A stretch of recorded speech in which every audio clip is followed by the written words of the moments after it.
Hello दोस्तों, जय हिंद। स्वागत है आप लोगों का फिर से एक बार सक्सेस माइंड चैनल में। जैसा कि आप लोगों को पता है, आरआरबी एनटीपीसी का एग्जाम 5 जून से स्टार्ट हो रहा है। बहुत बच्चे प्रेशर में होंगे, बहुत बच्चे टेंशन में होंगे। तो मैं एक ही कहना चाहूंगा, बच्चे जो पढ़ाई किया है उस पर बिलीव रखो। ज्यादा टेंशन और ज्यादा प्रेशर लेके कुछ नहीं होगा, ठीक है। चलो, बहुत बच्चों का ये भी डाउट था कि सर इनइक्वालिटी करके कुछ क्वेश्चन आता है, आजकल रेलवे इसे पूछने लगा। ये बेसिकली ये बैंकिंग का क्वेश्चन है, ठीक है। बट आजकल रेलवे ने भी इस सब क्वेश्चन देने लगा है। तो ये सब के लिए क्वेश्चन को कैसे सॉल्व करते हैं और इसका कॉन्सेप्ट क्या है, तरीका बता दीजिए सर, क्योंकि आप लोगों के पास अभी ज्यादा समय है नहीं। 5 तारीख से एग्जाम है। जो पढ़ा है उसे ही प्रैक्टिस करो, कुछ नया पढ़ने की कोशिश मत करो, ठीक है। जितना आपने प्रैक्टिस किया, जितना मेहनत किया, बस उसी पे फोकस करो, उसी को रिवीजन करो। कुछ नया पढ़ने की कोशिश मत करो। बस अगर इनकेस ये इनइक्वालिटी टाइप में कभी क्वेश्चन देखा है तो मैं सिर्फ बेसिक और ट्रिक बता दूंगा। अगर आपके माइंड में रहा तो आप इसे ट्राई करना, जरूर आपका क्वेश्चन सॉल्व हो जाएगा। तो देखो, ये इनइक्वालिटी का क्वेश्चन है, सिर्फ 1 सेकेंड में सॉल्व होने वाला है, ठीक है। सिर्फ 1 सेकेंड में। देखो कैसे तरीका इसका सॉल्व करने का, बट मुझे बेसिक आपको थोड़ा समझाना होगा। देखो क्वेश्चन क्या है दोस्त। क्वेश्चन क्या बोल रहा है, ए statement is given followed by 4 conclusion based on the given statement, find out which of the conclusion is not true. कौन सा सही नहीं है दोस्त, ठीक है। तो अब इसको देखो, एक कथन और उसके बाद 4 निष्कर्ष दिए गए कथन के आधार पर ज्ञात कीजिए कि कौन सा निष्कर्ष सत्य नहीं है। कभी भी इस तरह का क्वेश्चन है, कभी भी देखो स्टेटमेंट दिया रहेगा, कंक्लूजन दिया हुआ है, इसमें से बोला कि कौन सा सही है कौन सा गलत है, ठीक है। आपको स्टेटमेंट दिया हुआ रहेगा इस तरह का क्वेश्चन आपने रेलवे में देखा होगा। आजकल इस तरह का क्वेश्चन पूछा जा रहा है, ठीक है। तो इसको कैसे सॉल्व करते हैं, मे बी होप आप लोग को एनटीपीसी में भी पूछा जाएगा इस टाइप का क्वेश्चन, ठीक है। तो ये क्वेश्चन में दम नहीं है दोस्त। इनइक्वालिटी का चैप्टर मैं आप लोगों के लिए क्लास ले आऊंगा, उसको बेसिक टाइप वाइज मैं करवा दूंगा आप लोगों को क्वेश्चन कि किस किस टाइप का क्वेश्चन आता है, क्या क्या क्वेश्चन पूछता है। बेसिकली बस आप इतना अभी जानो इसको कैसे बनाना है, क्या कॉन्सेप्ट है और क्या ट्रिक है दोस्त, ठीक है। देखो क्वेश्चन क्या बोल रहा है, A equal to B, B greater than C, C greater than equal to D, D greater than E, E less than F, F equal to G. आप लोगों को ये सब साइन पता होना चाहिए। मुझे लगता है आप लोगों को पता होगा कि इसे ग्रेटर देन बोलते हैं, इसे लेस देन बोलते हैं, इसे ग्रेटर देन और इक्वल टू बोलते हैं, इसे लेस देन और इक्वल टू बोलते हैं, और इसे इक्वल टू बोलते हैं। इतना तो आपको पता ही होगा दोस्त, ठीक है। आप कंपटीशन की तैयारी कर रहे हो, इतना तो आपको पता ही होगा दोस्त, ठीक है। चलो अब मैं बताता हूं इसे कैसे बनाना है, कैसे इसे सॉल्व करना है, क्या कॉन्सेप्ट लगाना है। बस थोड़ा सा बात पॉइंट आप दिमाग में रख लो, कुछ पॉइंट आप दिमाग में रख लोगे तो आप इस तरह का क्वेश्चन को आराम से सॉल्व कर लोगे दोस्त। देखो क्या है, पहला कंक्लूजन देखो क्या है, A greater than equal to F. A क्या है, greater than equal to F. अब मुझे ए से greater than equal to F बोल रहा है, कभी भी इस तरह आया तो इसका मतलब ए से एफ तक आपको जाना है, ए से एफ के तक पहुंचना। कैसे पहुंचेंगे, कैसे पहुंचेंगे, आप बोलोगे सर ए है, ए से एफ तक जाना है, मुझे ए से एफ तक जाना है, ठीक है। कैसे पहुंचना है दोस्त, आप बोलोगे सर ए से बी जाएंगे, बी से सी जाएंगे, सी से डी जाएंगे, डी से ई जाएंगे और ई से फिर एफ जाएंगे, ठीक है दोस्त। ये सिंगल स्टेटमेंट दिया हुआ था, सिंगल। कोई कोई कभी कभी क्वेश्चन आता है 2 स्टेटमेंट दिया हुआ रहता है, ठीक है। तो वो भी मैं आपको बता दूंगा, उसका भी कॉन्सेप्ट मैं क्लियर कर दूंगा। बट बेसिक आप अभी ये समझ लो सिंगल स्टेटमेंट में कैसे सॉल्व करना है। आपको पता चल गया, क्वेश्चन बोला था A greater than equal to F, तो मुझे क्या करना था, ए से एफ तक जाना था। अब बताओ ए से एफ तक गया, अब बताओ ए से बी जा रहे तो दोस्त क्या साइन मिल रहा है, आप बोलोगे सर इक्वल टू का साइन मिल रहा है। बी से सी गया, क्या मिल रहा है, आप बोलो सर ग्रेटर देन का। सी से डी गया तो क्या मिला, आप बोलोगे sir greater than equal to का मिला। डी से ई क्या गया तो क्या मिला, आप बोलोगे सर ग्रेटर देन का मिला। ई से एफ गया तो क्या मिला, आप बोलोगे सर लेस देन का। ई से एफ गया तो क्या मिला, आप बोलोगे सर लेस देन का साइन मिला। मेरा पहला कंक्लूजन से ए से एफ तक जाने का था, इसलिए एफ तक गए, लेकिन यह साइन आपको समझ में आ गया। आप बोलोगे ठीक है सर। अब मुझे एक बात बताओ दोस्त, एक बात बताओ दोस्त, आप ग्रेटर देन गया, इक्वल ग्रेटर देन गया, greater than equal to, greater than और लेस देन।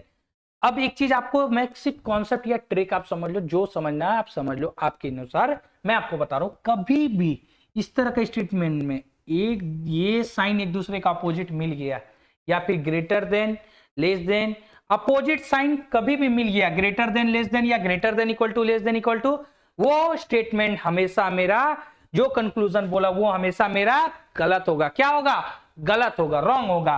तो इसका मतलब ए से एफ में मेरा ये अपोजिट मिल गया एक दूसरे का, तो ये स्टेटमेंट मेरा रॉन्ग हो गया। ये कंक्लूजन, सॉरी ये कंक्लूजन मेरा रॉन्ग हो गया।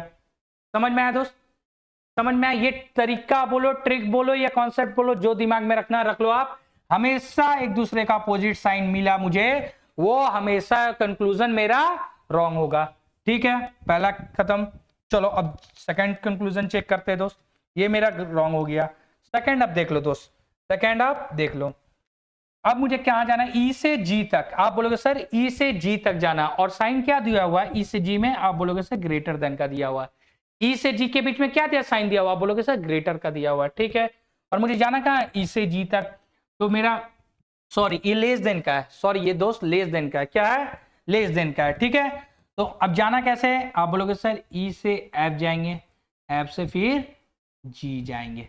ठीक है दोस्त, क्योंकि मुझे जाना कहां से कहां तक था? आप बोलोगे सर ई से जी जाना था, और साइन क्या दिया हुआ है? साइन दिया हुआ है लेस देन का सर, लेस देन का। अब देखो दोस्त, ये लेस देन का साइन आ रहा है, ये लेस देन का साइन आ रहा है ई से जी के बीच जाने के बाद। आप बोलोगे कैसे पता करेंगे सर? देखो ई से एफ गया, क्या मिला? आप बोलोगे सर लेस देन मिला। एफ से जी क्या गया तो क्या मिला? इक्वल टू मिल गया। क्या मिल गया? Equal to. अगर कभी लेस देन और इक्वल टू मिले तो सबसे ज्यादा अहमियत दोस्त लेस देन को देना है। लेस देन और इक्वल टू के बीच में हमेशा याद रखना, कभी भी इस तरह का क्वेश्चन आए और लेस देन इक्वल टू मिल जाए तो हमें अहमियत किसको देना है? आप बोलोगे सर अहमियत मुझे लेस देन को देना है। किसको देना है? लेस देन को। तो लेस देन आया equal to G, E less than G आया दोस्त, ई लेस देन जी आ गया। ये कॉन्सेप्ट है दोस्त, ये तरीका। आप लोगों के पास ज्यादा समय नहीं है, इसलिए मैं बेसिक और ट्रिक सिर्फ समझा रहा हूँ कॉन्सेप्ट, कि बेसिक नॉलेज आपको हो जाना चाहिए। तो ये कंक्लूजन क्या हो गया? ये कंक्लूजन मेरा ट्रू हो गया। कैसे हो गया सर? मैं बता दे रहा हूं। हमेशा देखो मैंने क्या बोला, कभी भी एक दूसरे का अपोजिट आए तो ये क्या होगा? आप बोलोगे सर ये रॉन्ग होगा। ठीक है, ये याद रख लो। ठीक है, कभी भी less than equal to greater than equal to इस तरह भी आया तो ये भी रॉन्ग होगा। ठीक है, कभी भी ग्रेटर देन और इक्वल टू रहे तो किसको अहमियत देना दोस्त? हमेशा ग्रेटर देन को देना है। ठीक है, कभी भी लेस देन और इक्वल टू का साइन रहे तो किसको अहमियत देना है दोस्त? आप बोलोगे सर लेस देन को देना है। इतना आपको याद रख लो, ये चीज समझ लो, बेसिक है ये। ठीक है दोस्त, ये बेसिक आपको याद रखना है, ये समझ लो आप। ठीक है, कभी भी ऐसा है ये आपको याद रखना। आप बोलोगे सर ठीक है आप इतना बोल रहे हो तो एक बार अगर ये मेरा आ गया ग्रेटर देन इक्वल टू और इक्वल टू तो क्या होगा? तो दोस्त ये भी मेरा ग्रेटर देन इक्वल टू होगा। ठीक है, इसी तरह एज इट इज सेम होगा, लेस देन और इक्वल टू दे दिया और इक्वल टू दिया तो क्या होगा? लेस देन इक्वल टू होगा। समझ में आ गया दोस्त? इतना आपको बेसिक आपको आना चाहिए। ठीक है, ये आ गया आपको। चलो अब बता दोस्त, मेरा ये कंक्लूजन राइट हो गया ना? कैसे? आप बोलोगे sir greater than equal to है तो ग्रेटर देन इक्वल टू में मेरा क्या साइन आ रहा? आप बोलोगे sir greater than less then का आ रहा, सॉरी लेस देन का आ रहा, लेस देन इक्वल टू में तो लेस देन का आ रहा, तो मेरा क्या हो गया? ये कंक्लूजन राइट हो गया। तो इसका मतलब दो मेरा राइट हो गया, एक तो रॉन्ग हो गया, ये राइट है। ठीक है, अब चेक करो बी से ई, बी से ई बोल रहा है, इसका मतलब मुझे बी से ई जाना है दोस्त। तो बी से ई कैसे जाएंगे? आप बोलोगे सर बी से सी जाएंगे पहले, सी से फिर डी चेक करेंगे, डी से फिर ई। बस यहीं तक है दोस्त, यहीं तक साथ है। ठीक है, अब चेक करो बी से सी जा रहा, क्या मिला? आप बोलोगे सर ग्रेटर देन का। सी से डी गए, क्या मिला? आप बोलोगे sir greater than equal to का। डी से ई गए, क्या मिला सर? आप बोलोगे सर ग्रेटर देन का। ठीक है, अब मुझे ये बात बताओ दोस्त, अब मुझे ये बात बताओ, मैंने क्या बताया था आपको कि अब अगर कभी भी ग्रेटर इक्वल टू ग्रेटर रहे तो इसमें सबसे ज्यादा अहमियत किसे देना है?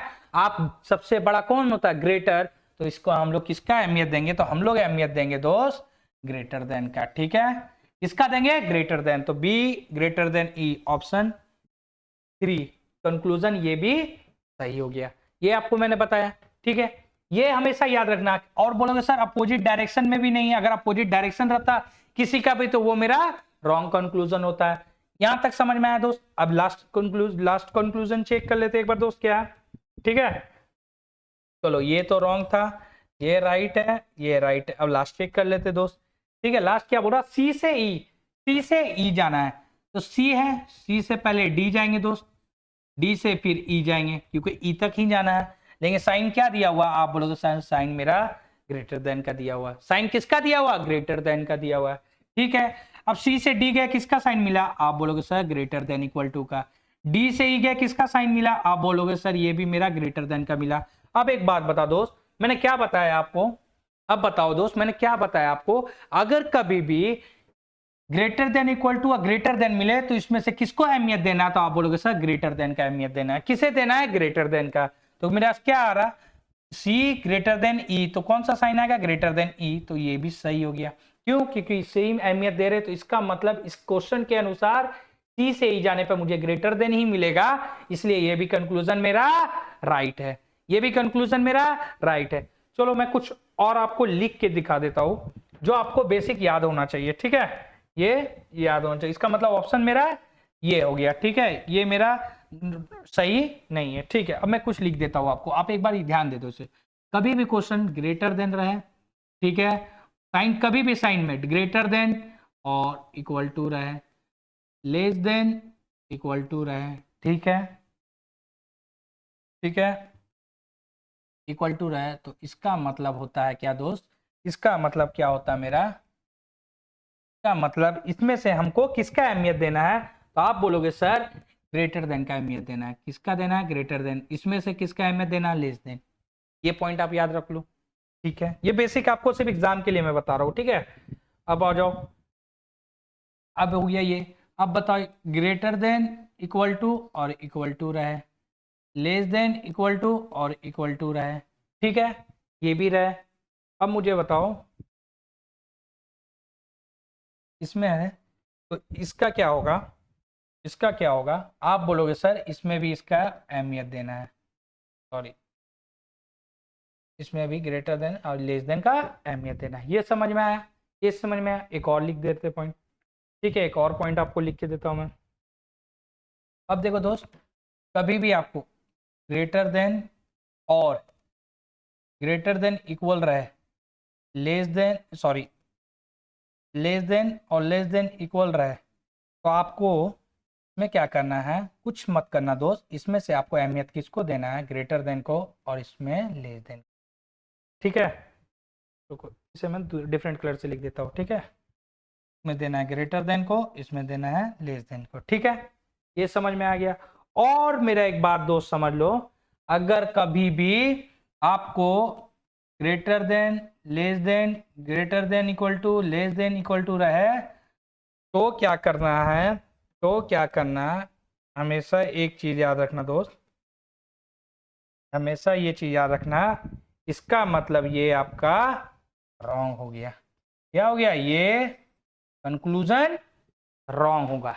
ये आपको स्क्रीनशॉट लेना, ले लो। ये मैं बेसिक, ये ट्रिक आप जो भी समझो, ये मैंने आपको बेसिक बता दिया।